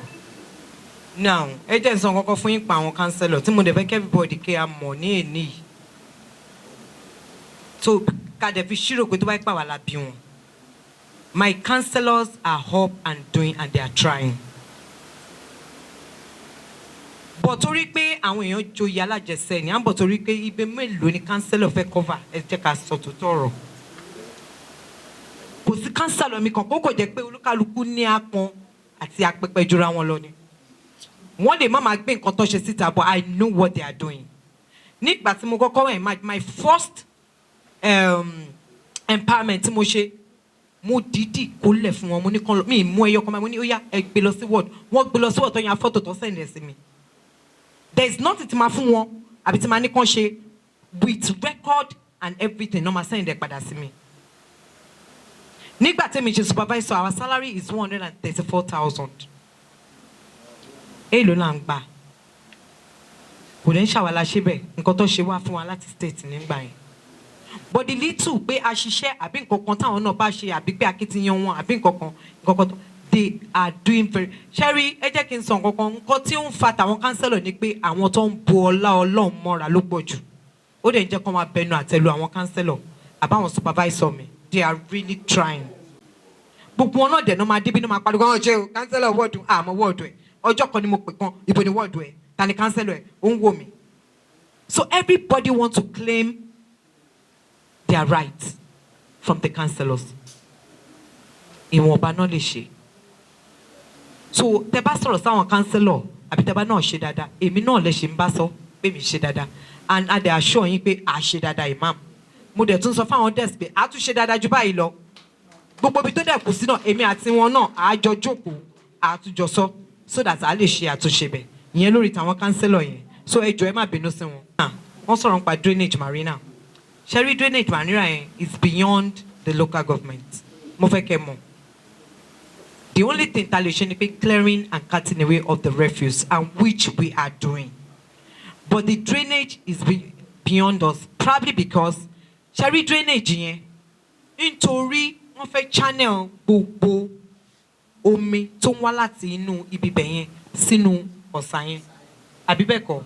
Then tó bá máa tún channel yẹn wọ́n láti channel in a way because ṣe mọ̀ pé bẹ́ẹ̀ yẹn wọ́n ti nísìnyí gómìnà ti ń bá wa ṣe kíní síbẹ̀. Kò work. Yes, it's not well channeled because as àtìpà tó ń ṣe lọ́wọ́ we change the government. So the new government now wọ́n ṣe in a way tó jẹ́ pé it's going to be a permanent one. but one thing ní pé tá bá máa ṣe ibi bẹ̀ yẹn ṣe máa faramọ́ conditions yẹn sà because gbogbo ilé tó wà bẹ́ẹ̀ la máa wó wọ́n ti kọ lẹ́tà ẹ̀ wá gbogbo ilé tó wà wájú yẹn wọ́n máa wó that's the only way we can get the best result but kò sẹ́ni tó fẹ́ kàn wò most of those houses wọ́n ní toilet a kọ lẹ́tà sí wọn láti environment wọ́n ní toilet inú omi yẹn náà náà yàgbẹ́ sí àwọn náà náà ń block ẹ̀ tẹ́ bá rántí some years back I was a supervisor on environment and tourism at that time èmi wọ́n kó ilẹ̀ sí títì fún wọn gbà yẹn bí ẹni pé àwa ilẹ̀ wọn ni wọ́n kó sí títì wọ́n fi block ọ̀nà ní kò sẹ́ni tó máa kọjá àwa gba truck àlọ́kọ a kó gbogbo nǹkan tá à ń kó ń bẹ̀ kò ń rí ìṣèdọ̀tí faces ìgbẹ́ la kó ń bẹ̀ tí kò yẹ kó rí bẹ́ẹ̀ so this thing is beyond us but mo assure yín pé we will look into it then you know you will adhere with our conditions so that to give you a very good result so lórí ìyẹn sá ajẹ́ bí yẹn ṣe jẹ́ nìyẹn sá then àwọn tí ládàbà ẹ̀gbọ́n mi gbogbo nǹkan tí ẹ̀gbọ́n mi bá ti ṣe tí Honorable Wálé bá ti ṣe wàláhì èmi mo ṣe à ń bọ̀ torí pé Honorable Tobun wọn fi yín lẹ́ngbà kankan ní ládàbà yẹn ṣó ṣe ní then two if you can remember vividly well we did some palliative tó yẹ pé a fi grade ọ̀nà ẹ̀gbọ́n mi náà gbà tó fẹ́ wọ̀ mí lọ́rùn tí mo rí gbọ́dọ̀ yín yẹn terrible gan mo tún pè wọ́n wọ́n tún bá mi dá sí àbí bẹ́ẹ̀ kọ́ so the thing is àwa náà ti ń gbìyànjú èmi àti ẹ̀gbọ́n mi a gbé àwọn ìgbésẹ̀ kan lórí ọ̀dọ̀ yín ó dẹ̀ máa yọrí sí rere fún wa lágbára Ọlọ́run so very soon ó máa manifest lálàáfíà dẹ̀ nísinmi lórí ọ̀nà àti títì yín a dẹ̀ tún máa rí Mr. Governor náà ní orí ẹ̀ but ọ̀dọ̀ yín yẹn ó kì í síbẹ̀ ẹ̀yin náà dẹ̀ mọ̀ so Ọlọ́run á dẹ̀ fún wa ṣe then nípa ti kíní school tẹ́ sọ pé àwọn tó ń lọ ṣe gist yẹn a máa wo nǹkan tá a lè ṣe ẹ̀gbọ́n mi náà máa pè wọ́n máa mú wọn mọ́ra àti Honorable Wálé so we can do something that will be a central instead tó máa fi wọ omi exactly so we see to that so ẹ fún wa ní time there á dẹ̀ ṣe lágbára Ọlọ́run then wọ́n sọ̀rọ̀ nípa publicity the thing is Sherry publicity yẹn ìgbà míì ẹni burú mọ̀ àwọn ẹni tó máa sọ fún òun ni Sherry gẹ́gẹ́ bí chief imam náà dẹ̀ ti sọ pé wọ́n yíyan ó dẹ̀yìn àwọn nǹkan tá à ń ṣe gan à ń pariwo ẹ̀ níwọ̀nba ní Yorùbá aside social media but there are times àwọn kankan wà tèmi ò lè pariwo bíi kí n sìn èèyàn lọ ṣe operation kí n pariwo ẹ̀ operation tó ń ti ṣe takànṣe sanwó máa ti pariwo ẹ̀ I don't do that tó bá wùn tó bá sọ sí kò lọ pariwo rẹ̀ there are some things me I don't do it but Ọlọ́run ti rí wa but àwọn kankan wà tá a máa ń pariwo but pẹ̀lú ẹ̀ náà wọ́n rí but a fi gbogbo ẹlẹ́ fọlọ́run so everything pé ká pariwo yẹn ká pariwo àdẹ̀gbìyànjú ṣé tiẹ̀ rí councillor mi ACC yẹn wàláì ó kárí ó tún di pàṣẹ sórí Instagram so torí ẹ jẹ́ kí Ọlọ́run kó rí wa kó dá wa láre ẹ ṣé mo dúpẹ́ then lórí títí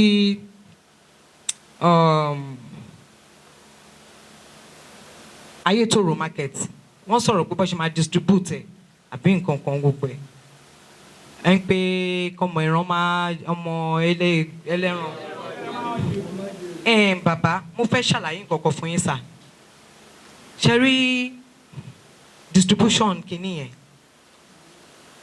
there is no how tó máa kọ ọjà tó dẹ̀ máa gbà lọ́wọ́ àwọn tó ní tó ní fún wọn kò possible sà because ọ̀rọ̀ ọjà Ayétòrò yìí mi ti jẹ́ chairman mo ti wà lórí ẹ̀ àwọn màmá ọlọ́jà ẹ lè testify sí ọ̀rọ̀ Ayétòrò mi ti jẹ́ chairman ni mo ti kó yín déwájú governor ta lọ ṣe meeting tí mo dẹ̀ sọ fún wọn gba ọ̀rọ̀ ọjà ń gbà yẹn but the thing nǹkan tí mo fẹ́ kẹ́ mọ̀ ni pé àájọ mójútó ẹ̀gbọ́n mi náà wọ́n á sọ fún àwọn bọ̀dá wa Wálé Rájí tó jẹ́ pé a lè kan gbogbo àwọn old allotees tó ti ní tẹ́lẹ̀ mo rò pé gbọ́ so nípa yẹn ẹ má mi kàn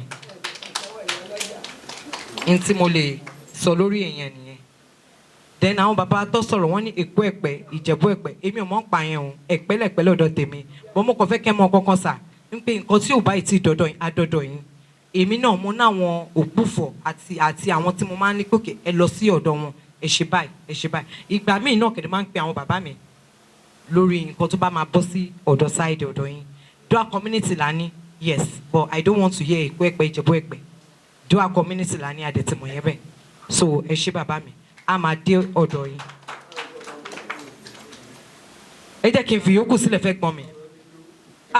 Ilé kéwú. Ṣé rí, the thing is, tí mo bá kan chair pé kan lọ pin sílé kéwú, wàláì kì í táwọn àfáà lọ́rùn.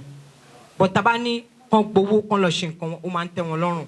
But the thing is, à ń ṣe, ó kàn lè má tó ni. Níwọ̀nba, tó bá gbé ọ̀rọ̀ mọ́ṣáláṣí àbí nǹkan kan wá, a máa ń dá sí.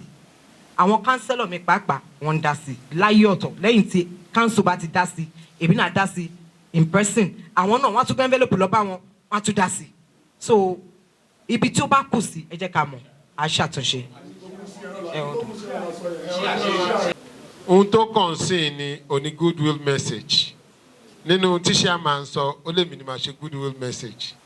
So láti ṣe goodwill message yẹn, I will want to stand up because it's my duty. No matter. Chairman, I want to sincerely commend you. I want to commend you most sincerely. It is not easy. And I'm telling you, if you are leading, you know what it takes. For some of us who are leaders, when I say leaders, does not mean political leaders alone. Even police officer, who is a leader. Even Baba Amon Blessing, the leaders, any leader, it is not easy to lead because you will be having some dissenting voices. And you may not be able to please everybody. So, Chairman, you have tried, and I must commend you most sincerely. When I saw the criticisms, I said, Chairman, start organizing a stakeholders meeting with our people so that they can be aware of what you are doing. We know what you are doing. We know your efforts. And the only way you can tell them is by organizing this kind of a meeting. And I'm happy I'm here today to be part of that program, which gladdens my heart. And people have said much. For those who are criticizing, I won't blame them. Criticism is a welcome development in democracy. Very, very important. But let us be constructive and let us be sincere. Let me give you a scenario. When IBB was the president of this country, or head of state, you know critics. Baba Taisholani is a comrade. He will wear short knicker to everywhere. With due respect to our father, Baba Taisholani, he criticized all governments. So IBB now called him. That advise me, what can I do? He said, oh, okay, what you can do is to organize People's Bank. Start giving them money and in form of loan. When they return it, you give others and it will go round. And IBB said, very good of you, sir. Like how much will you need? He said it. It was approved. Now, come and be the chairman to run that bank. So, after a year or two, he called him. How far? Those who collected the money did not return it. So, they cannot give other people the money. And the bank collapsed. So, and he said, now the bank, People's Bank, have collapsed. So, what can we do? The man became dumbfounded. So, somebody, that you shall be given a responsibility in the future will judge you. We are not expected to judge anybody, but we will question you the way you are trying to judge the chairman, who is trying as much as practicable to satisfy everybody. We can see how many people collect stipends from the council on monthly basis. Not to talk of the leaders, not to talk of, when I say leaders, traditional leaders, spiritual leader, everybody. She is trying her best possible. What we can only do is to encourage her. What we can only do is to advise her. I feel that is that area that we use to commend the chairman. For those, what they have observed, please step up and do more, and God will help you. For the councillors, yes, the chief imam observed that the councillors have not done enough. Well, I will agree with him to a certain extent, because the chairman has defended them. I agree with chairman too. But what we only need to do is for the chairman and the councillors to be having the stakeholders with their various words. I do have a stakeholder with my constituents on regular basis, and collect their felt need. We take it back to state, and we make it into a compendium. We give it to the governor, and we follow it with keen interest. Today are those things we are pointing to as having achieved. So meet your people. Let them know the felt need of your people, your respective community. Come back and tell the chairman at your parliamentary sitting, or you make it to a compendium.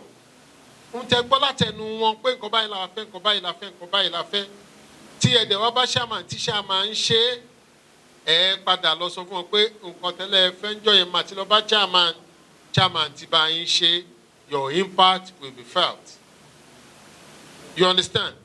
We have talked to chairman at our meeting at the state. The chairman is defending you. The chairman is doing good to you. But let us elaborate it so that members of the public can feel you. Thirdly, in the order of protocols, with due respect to Vice Chairman, I was once a technocrat, and I was a technocrat for 22 years. Don't place technocrats over your councillors. I will not be here to allow that. The groundbreaking of the Multipurpose Hall in Epe Local Government Council Secretariat commenced after the stakeholders meeting with the Executive Chairman of Epe Local Government, Honorable Princess Surah Animashaun, and Honorable Tobun Abiodun, the member of the House of Assembly representing Epe Constituency 1. Representatives of the Oloja of Epe and the Oluepe of Epe were also present to witness the groundbreaking, including chiefs and council members. The chief engineer enlightened everyone present about the project, telling them what the project was all about. Vocational and Event Center. It's going to have 2 floors. On the ground floor, we have about 250 square meters space. Then it has the crèche for the staffers there. Then we have about 2 offices for other auxiliary offices, I think for local government as well. So on the ground floor alone, we have conveniences for people, toilets for female and male. Then on the upper floor, which is the bigger size, because you can deliver a little bit, it's about 320 square meters. I can take at least sitting arrangement in the back for about 500 people. So it's quite big for event centers, and it's a modern event center, which it has more than 2 or 3 purposes. We have done it in a way, we are going to do it in a way whereby we can use it for vocational training. We can partition it. So for instance, tailoring activities, soap making, ajire making, and all of that. So on the ground floor alone, we can partition it to 12 parts. So it's going to, and it's a revenue generating venture, because you are looking at about 52 weeks in a year, and with the 2, the upper floor can take at least 600 people. When you speak about it. So that's what the complementary waterworks, the surroundings as well, the landscaping as well is taken care of. So it's a full turnkey project that we hope to deliver with the frame time, within the frame time that we're doing. We had a changing room, 2 changing rooms as well. It has 5 luminaries on each floor, making 10 for male and female. So I think I have the months following the normal construction process and the rudiments. Yes, sir. So, what's the duration of the project? Well, it's 6 months duration. Everything, all things being equal, all things being availability. equal, yes. All things being equal, we're looking at 6 months. It's really not, yeah, it's a good, what do I put it right now? It's a complicated development, yeah, but it's still not that big for us to do because it's just a single floor, the ground floor and the upper floor. But the point is we are putting out in consideration the safety to start raining. So that's what I want to do. Once we are done with the DPC, is a good to go, so it's not a problem. So are you assuring us that come next 6 months to 8 months, we shall be here to come and do the commission? We want to work, we will do much more than that. It doesn't stop us. So in 6 months time we'll be done. No problem. Yes. So far everything's been equal, sir. Okay. 6, 7 months we are done. No problem. Chairman, congratulations. We pray that during this we will do the commission. Amen. Amen. So we are joining you. So let us go ahead and do the yeah. We have to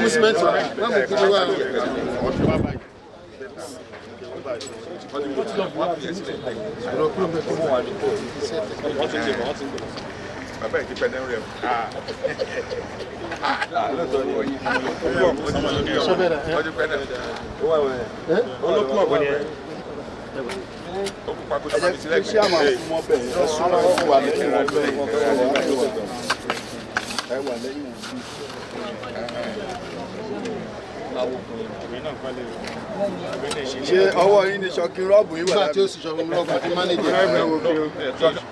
ṣọkin rọ́ọ̀bù dàbí àpò yẹn dà. ọwọ́ ni bọ̀dá mi jẹ́ ṣọkin rọ́ọ̀bù. mo fi hàn ìpẹ́ experience nìyẹn. Experience.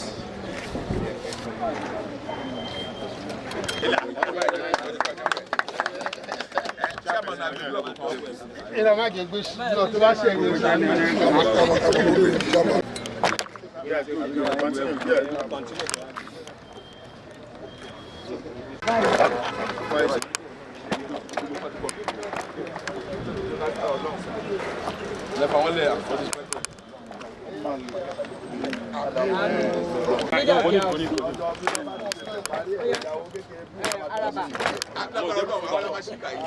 Honorable Abiodun Tobun, Director, congratulated the chairman of Epe Local Government. I think you have done a very good job, as we can see. So at least with what was there before, we've added like 2-3 coaches, 2 coaches to it, and improving gable, so that at least there is no way this place will be complete. This is a major achievement. And if it's well tilted up, I think the chamber, this council hall, so the parliament, this is a council hall, this is a very good one. This is a very good one. I must commend you. Well, let it be known to people. Some people have done it initially, but they couldn't get it right. Then you are getting it right. You understand? So, engineer, please help us fast track and get it completed with short period so that the others can start using it. Then we too can start using it. So, congratulations to the chairman for your job well done. So, God bless you. So, council continue to support your chairman. And during Jakonde, that of CMS Aja to Epe was done. But we feel the time spent on the road by our people when they go to buy wares is too long. So we want to save manpower. We want to save a situation where our people go to CMS, spend the whole day. We want to save a situation where our people want to go to Ojo, spend the whole day. And we observe what is ongoing in Ikorodu. There was a jetty in Ikorodu. I've been to Badagry, some part of Badagry, there was a jetty there. And I was able to bring a jetty to Itomu, which is a floating jetty anyway. But I feel Epe, who happens to be my community, who is the capital headquarters of the division, deserve a standard jetty. So we wrote a proposal to the governor, and during our last stakeholder meeting, people requested for it. We wrote a proposal to the governor, and we met with Waterfront Infrastructure. A letter was written to them, and we follow it up religiously. The result is what we're seeing. So I think it's a 450 car park capacity jetty of international standard. And you can see the rates. Fund has been released by the governor to the contractor. A reasonable percentage has been released. And that is why the contractor is firing. And there is not only coming with the jetty, it's with embankments. So there is embankment being constructed by it. We're going to have a kind of a booker. We're going to have a kind of relaxing center. We're going to have a inlet and exit part on it. And we're going to have 450 car park, 450 capacity car park. So with what we're seeing, in the next 6 months, the jetty will be ready. And we have equally spoke with the GM Last Park. They have reserved 2 vessels for us that will be committing Epe to Aja, to CMS, to Ojo, so that anybody living around the Jebo de Ogun State axis can bring their vehicle, park at Epe, enter the vessels, move to Lagos, buy their wares, come back and pick their vehicle. So instead of being hooked at on the hold-up, so there will be not, so business activities will develop, and businesses around Epe will develop. And those who are doing business can easily go to Lagos, go to Dumagbo, go to CMS, buy their wares, come back, come and sell. So the time of, when will I go, when will I come, has reduced. Accidents is not too common on waterways. You understand? Hold up are not too common on waterways. So I think those are going to be the advantage, the benefit that our people will derive. And don't forget that the 450 car park, when parked for a certain period of time, attracts parking fee that the state will generate revenue and local government will generate revenue. So all those things work together, make the jetty one of the most desirable infrastructure that one can attract to its constituents, which I've succeeded in doing. To God be the glory. I must appreciate the governor of the state for doing this. Governor Olushola Sanwo-Olu for doing this. We appreciate him on behalf of our people, and we want him to complete this jetty in time, and we want him to give us more vessels so that they can even commute from here to Ondo State. So if anybody is going to Ondo State, give us vehicles that can take them there and bring them back. They will generate their revenue. Like I told them, bring 4 vessels, it will be fully utilized. So while we are appreciating him for doing this, we are equally using this opportunity to request that BRT must be allowed to extend to Epe.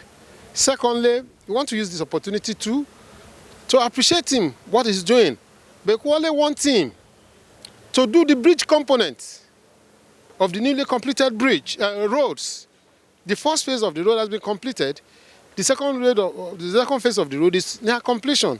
That's from Eleko to Aja, to Abrabade Soya. You understand? From Eleko, Ibejuleke axis to T-Junction Epe.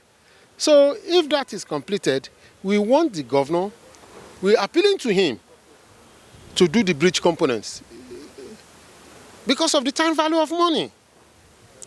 If we fail to do that now, we will still do it in future. And it will cost us it will cost the state colossal amounts. And if it is not done now, we will make mess of the whole thing, because that area will turn to that of Apapa, where there is problem. So Dangote has gotten a trailer park somewhere around Ogun State, but the bridge components must be done. And the rate of accidents along that road is much, because if anybody is coming, they will fail to realize that the bridge component has not been done. So most times they have accidents. So I want to appeal to the governor to consider doing the bridge components, even through ISPO. God will bless him. We will appreciate him. We appreciate him. We love him. So he should not let us down, and God will not let him down. Thank you. Well, is to give account of my stewardship, and at the same time to, it won't be nice if I didn't respond to all the criticism and all. So, which I have to, and to, to give my people, to let them know what I've been doing and what I'm about to do in the next 2 years, what I've done for the past 2 years. So these are the things that I make them realize, and I want to hear from them what they really want and what they think we are lacking, that we are not doing, so that we can just rub minds together and see to it. So that is the purpose of that meeting. And also this groundbreaking, as you can see, that is the more reason why we are here today. At least to make them know that this, we are doing it for the betterment of the community and also for the people of Epe. Satisfied or not, we just need to, we have to do the needful. We have to do what the people want from us. So we have to do it. So that's just it. So it's not about being satisfied or not, but it's all about us doing the needful and, listening to them.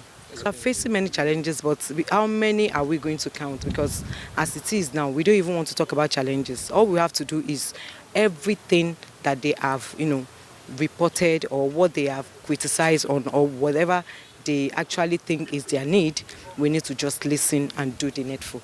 So that's what I think. My general message to the people of Epe is that I need more of their support. I need more of their prayers, and I need more of their, I need strength to carry on.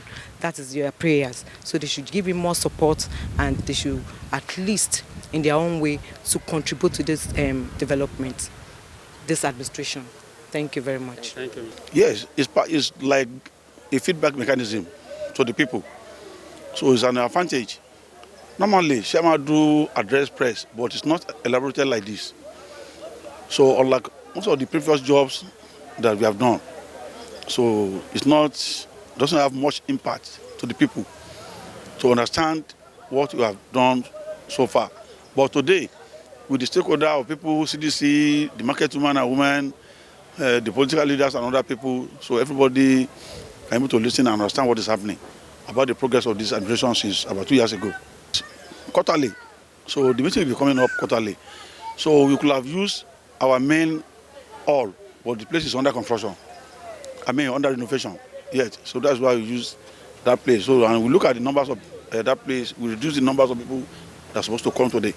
If not, more people could have attended the program. That place is an ultra-modern hall with some vocational section inside. You understand me? Because in Epe here, so most of the vocational here belong to the state government. So this one will serve for Epe Central here. So that it will be a dual purpose. So the hall will be there, the vocational center will be there too. So that our people, most of the schools have dropped out, will have advantage of going there to acquire some skill. So I want to employ our youth, so to be more proactive. Most of them, maybe I can say lateness. When the program started now, especially the vocationals, so some of them will not even bother. It's only to be doing this or rise my files, my honorable, my share, so which cannot last them to anywhere. So if they can be able to acquire some skill, either electrical, mechanical, carpentry, or any other thing, so it will be of their own advantage for life. So I urge them to try to exercise patience and cooperate with the government for their own benefit. Adúpẹ́ Ọlọ́run nípa wíwá síbi Epe Local Government lénìí fún ti ìjábọ̀ chairman wa Honourable Surah Animashaun tó ń jí ọdún méjì tó ti wà lórí ìtòníṣe chairman lórí Epe Local Government. A lè rí pé gbogbo ohun tó sọ pé òun ṣe, a rí pé òótọ́ ni. Ó ṣe gbogbo ìyá mẹ́fà, Ọlọ́run kó túbọ̀ bá a kún lọ́wọ́ sí. Ìyá ohun tó ṣẹlẹ̀ lénìí wípé ṣe ni ká kún fún àdúrà fún chairperson wa Honourable Surah Animashaun pé kó lè ṣe àṣeyọrí sí, tàbá fún ní support tó péye, tàdé ṣe sùúrù, á mú ìlú Ẹ̀pẹ́ dé ilẹ̀ ògo lágbára Ọlọ́run. Chairman is very good achievements. This is past 2 years now. She's started from the first to now. It's a very good leadership that loves his people and loves the Epe local government in general. And my message to the good people of Epe is that to support her for the good achievement, for the good development, to move Epe forward. The Epe Local Government Council stakeholder meeting has ended with the executive chairman of the local government, Honorable Princess Surah Animashaun, reeling out our achievement and also going to the groundbreaking site of a new multipurpose hall that will also house a vocational center right over there, and also the renovation of the local government hall, which is right here. At the meeting, stakeholders were given the opportunity to state their challenges, and of course, the executive chairman, Honorable Princess Surah, gave promises to look into those challenges and see how she will solve those challenges. This is a Quad blog. For more information, news, entertainment, trendy gist, follow us on all our social media platforms, and please do not forget to subscribe to our YouTube channel. I am Baba Ali Solomon reporting for a Quad blog.